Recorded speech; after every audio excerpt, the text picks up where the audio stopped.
Bismillahirrahmanirrahim. Assalamualaikum warahmatullahi wabarakatuh.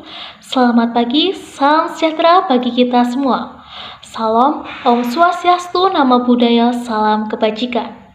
Perkenalkan, nama saya Arum Minggal Utami dengan NIM 212012444074, mahasiswa Prodi Pendidikan Bahasa dan Sastra Indonesia, Universitas Negeri Yogyakarta. Maksud dan tujuan saya membuat video wawancara ini adalah untuk melengkapi tugas akhir mata kuliah berbicara dialektik yang diampu oleh Bapak Setiawan Pujiono, SPD, MPD.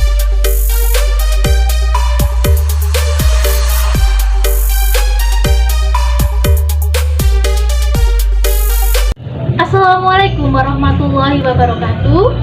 Sebelumnya saya ucapkan kepada Ibu Kori yang telah menyempatkan waktunya untuk saya wawancari pada hari ini. Saya Arum Minggal Utami, mahasiswa Universitas Negeri Yogyakarta.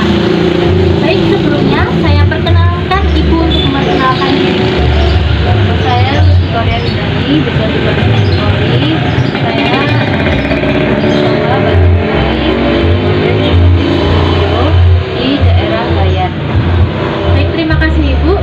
Di sini saya ingin mewawancarai Ibu sebagai pengusaha pembuatan batik. Wawancara kali ini dengan tema pengusaha batik tulis yang berasal dari Desa Darum, Kecamatan Bayan, Kabupaten Klaten. Dilihat dari zaman ke zaman, batik telah dipertahankan bangsa Indonesia yang tidak akan bisa punah. Bisa juga dikatakan batik itu ciri khas bangsa Indonesia, yaitu usaha batik terus berkembang hingga ke mancanegara. Batik ialah peninggalan nenek moyang yang baiknya dilestarikan oleh anak muda dan masyarakat Indonesia. Berbagai jenis batik sekarang sudah bermacam-macam motif dan corak yang khas. Untuk saja langsung ke pertanyaan, yaitu sudah berapa lama Ibu mendirikan usaha batik tulis ini? Sejak tahun 2019, akhir tahun 2019, jadi sekitar 2 tahunan. Sudah 2 tahun Ibu menjalankan usaha ini ya? Iya. Iya. Terus ada berapa motif batik yang Ibu jual? Apa saja yang motifnya itu bisa kita yang ingat saja? Kalau kami Cembatik Studio itu memproduksi batik-batik dengan ciri khas motif klasik. Jadi banyak motif-motif klasik yang saya temukan, motif-motif klasik yang langka itu kami repro, kami buat kembali. Itu sudah banyak sekali motif yang kami buat, sekitar 50-an lebih lah. Motif ya Bu? Ya. Untuk motif yang digemari pembeli atau masyarakat itu motif apa ya Bu? Sejauh ini motif-motif yang kami jual itu selalu laku di pasaran, itu motif-motif klasik, motif pengembangan, motif yang pengembangan itu misalkan motif-motif bunga yang dikombinasikan dengan motif klasik juga. Oh, baik, terima kasih Bu. Siapa Ibu yang pertama kali mempunyai ide untuk mendirikan usaha batik di Desa Jarum ini Bu? Terus beliau itu apakah dijadikan panutan atau bagaimana? Yang pertama kali mendirikan usaha di Desa Jarum itu namanya Ibu Purwanti. Sudah almarhumah, tapi sudah diteruskan sama putra-putrinya. Terus banyak warga desa yang menirukan dia menjadikan sebagai panutan. Setelah Bu Purwanti usaha batik, banyak yang terinspirasi ingin usaha batik juga, karena di sini mayoritas semua bisa batik. Oh iya. Terus apa yang menjadikan Ibu untuk tertarik di bidang batik sehingga membuka usaha batik ini dan mempunyai karyawan yang cukup banyak? Kalau saya memang minat dari sekolah. Dari sekolah awal saya sekolah di SMA Lautan, terus kemudian saya lanjut di kuliah di ITB Jogja, jurusan batik juga. Karena saya suka membatik. Pada awalnya karena memang saya suka membatik. Kemudian saya membuat karya batik, kemudian karya itu ternyata laku dan diminati oleh pasaran, kemudian ya dilanjutkan sampai sekarang. Oh baik, tadi timbul dari diri sendiri ya Ibu? Iya, dari kecintaan sendiri dengan batik. Oh iya. Terus ada berapa karyawan yang Ibu punyai? Dan karyawan itu dari Desa Jarum sendiri apa dari warga luar, Bu? Dari Desa Jarum sendiri, karena saya sebetulnya bukan asli dari Desa Jarum, cuma saya asli Klaten, saya dari Jogonalan. Iya. Saya datang ke Jarum karena saya menghampiri pembatik. Jadi saya mencari pembatik di daerah Jarum, saya memberdayakan pembatik-pembatik di daerah Jarum. Di rumah saya ada pembatik 3, tapi yang di luar rumah tuh 10 lebih, jadi totalnya tuh bisa 16 orang. Wah, banyak sekali ya Ibu ya. Ya. Terus langsung saja Ibu, saya dengar mayoritas warga Desa Jarum ini pekerjaannya, pembuatan usahanya itu batik ya Ibu. Ya. Hal tersebut itu apakah ada pro kontra antar tetangga seperti menjadi pesaing pembeli tersebut Ibu? Sejauh saya tinggal di sini tuh nggak ada pro kontra sama sekali, karena saya memang prinsipnya nggak mau mencampuri urusan yang sudah pengusaha yang sudah awal dari sini gitu. Jadi misalkan saya mencari karyawan, saya juga punya etika ya, punya etika untuk nggak mau mencari karyawan dari pengusaha sebelah gitu, nggak mau. Saya mencari karyawan sendiri. Dari karyawan sampai ke cara menjual pun saya mencari pangsa pasar sendiri, bukan dari orang sini gitu. Jadi sejauh ini sudah baik-baik saja Bu antara tetangga pembuat batik itu.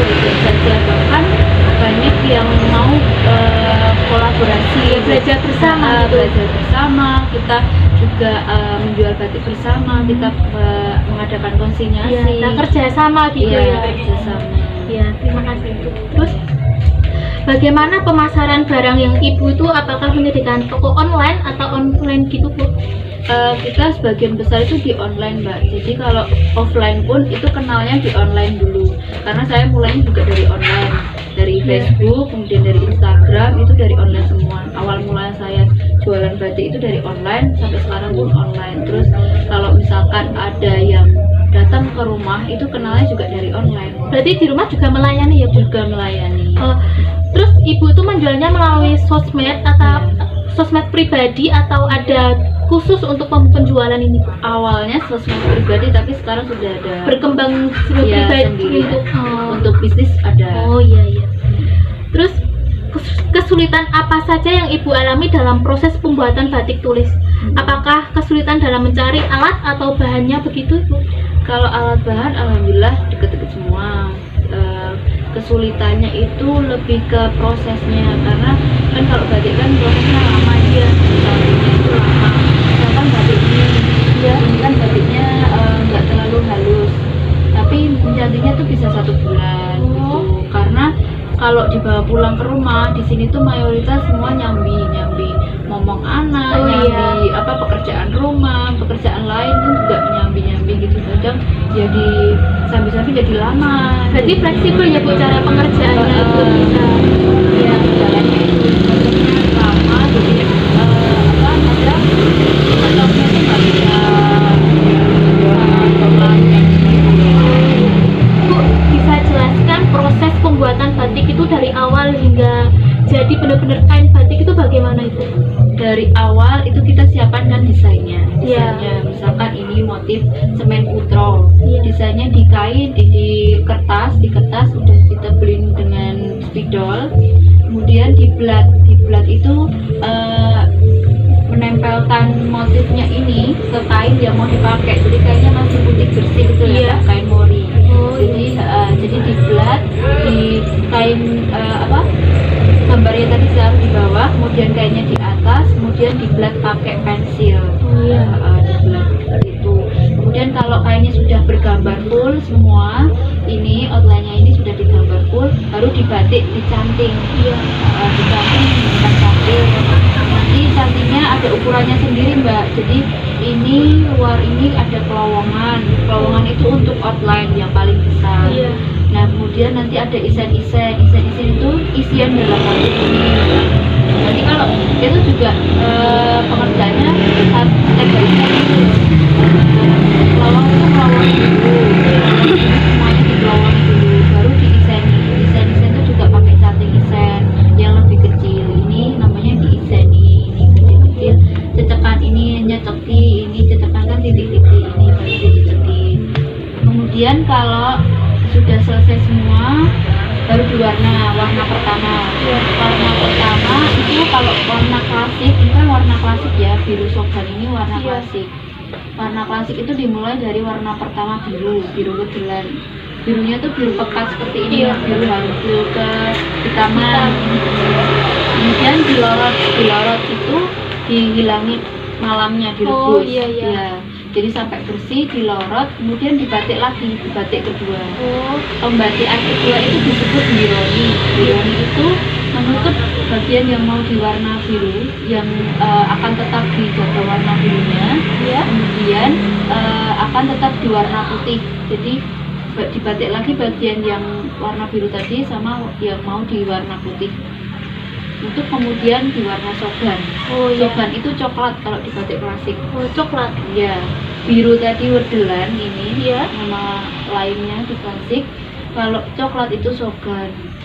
Ya, tadi habis dibatik kedua, bironi tadi, kemudian diwarna coklat Coklat, sogan. iya. Habis diwarna coklat sogan, terus lorot lagi, direbus lagi, Oh, dihilangin malamnya. Jadi seperti ini. Oh, proses penjemurannya lama nggak ya, Bu? Penjemurannya itu nggak lama, ya tergantung cuaca. Kalau panas kan ya cepat, tapi memang nggak boleh dijemur di bawah sinar matahari langsung. Itu jemurnya ya diangin-anginin aja. Berarti prosesnya lumayan cukup lama ya, panjang. Ya, makanya kalau batiknya sendiri juga lama, dia proses pewarnaannya, proses pembatikan kedua. Jadi satu kain ini bisa 1 bulan lebih. Bahkan yang halusan ini kan bukan yang paling halus kalau dibatik ya. Dan begitu itu masih ada yang paling halus, itu cantingnya lebih kecil daripada ini. Itu bisa 2-3 bulan itu baru jadi. Berarti cantingnya itu macam-macam ya? Bu? Macam-macam ada ukuran ya, Oh. dari 0 sampai 3, 5 juga ada Wow, dipakai. sangat panjang sekali ya, Bu, untuk prosesnya sendiri ya. Terus Ibu, apa tanggapan Ibu sebagai pengusaha batik mengenai batik khas budaya Indonesia diklaim oleh negara luar? Dan tentunya itu pasti ada hal positif dan negatifnya ya, Bu. Seperti hal positifnya itu memperkenalkan budaya kita ke masyarakat luar. Terus bagaimana tanggapan Ibu mengenai hal tersebut? Sebenarnya di setiap daerah itu punya batik ya, maksudnya setiap daerah, setiap negara, Malaysia, Singapura, Thailand itu pun punya batik. Tapi pionirnya itu memang batik dari kita, dari Indonesia. Jadi nggak perlu menurut saya tuh nggak perlu kekeh untuk nggak perlu marah-marah ketika budaya kita diklaim, tapi bagaimana kita menjaga, merawat dan mengenali ilmunya gitu. Jadi kalau misalkan diklaim ya terserah, kita punya, jadi nggak perlu marah-marah gitu menurut saya. Jadi menurut kita pribadi bagaimana tanggapan kita menyikapinya itu dengan baik gitu ya, Bu? Ya, dengan Ya. baik, dengan terus dipelajari, terus dibudayakan, disimpan dengan baik-baik. Oh, iya. Mungkin dari Ibu ada pesan untuk anak muda tentunya yang sekarang sering meninggalkan kebudayaan asli dan menirukan gaya baju atau style yang corak ke barat-baratan daripada menggunakan batik asli kebudayaan Indonesia sendiri. Ya, itu menjadi tantangan kami juga. Kami di Cemetes itu juga mengkampanyekan budaya memakai jari dan kebaya. Jadi dari saya sebelum nikah juga saya suka memakai jari dan kebaya.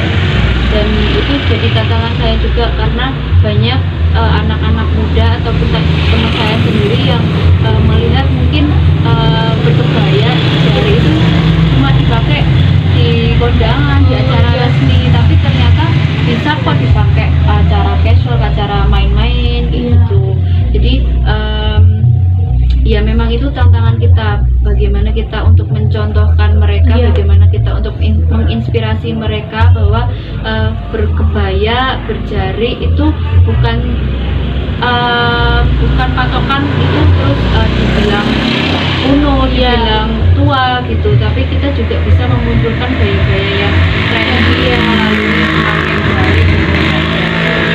Termasuk cara Ibu tadi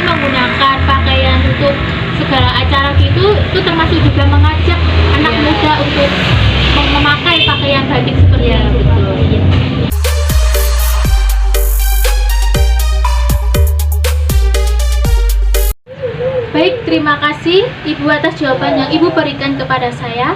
Semoga ini berguna untuk menambah pengetahuan saya mengenai batik tulis usaha Ibu.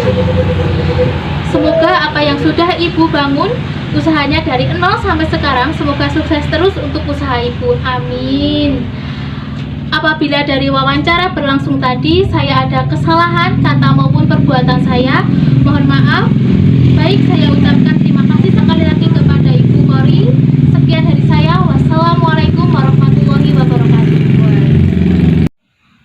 Terima kasih. Sekian video tugas akhir wawancara saya. Apabila ada salah kata dan perbuatan, saya mohon maaf. Akhirul salam. Wassalamualaikum warahmatullahi wabarakatuh.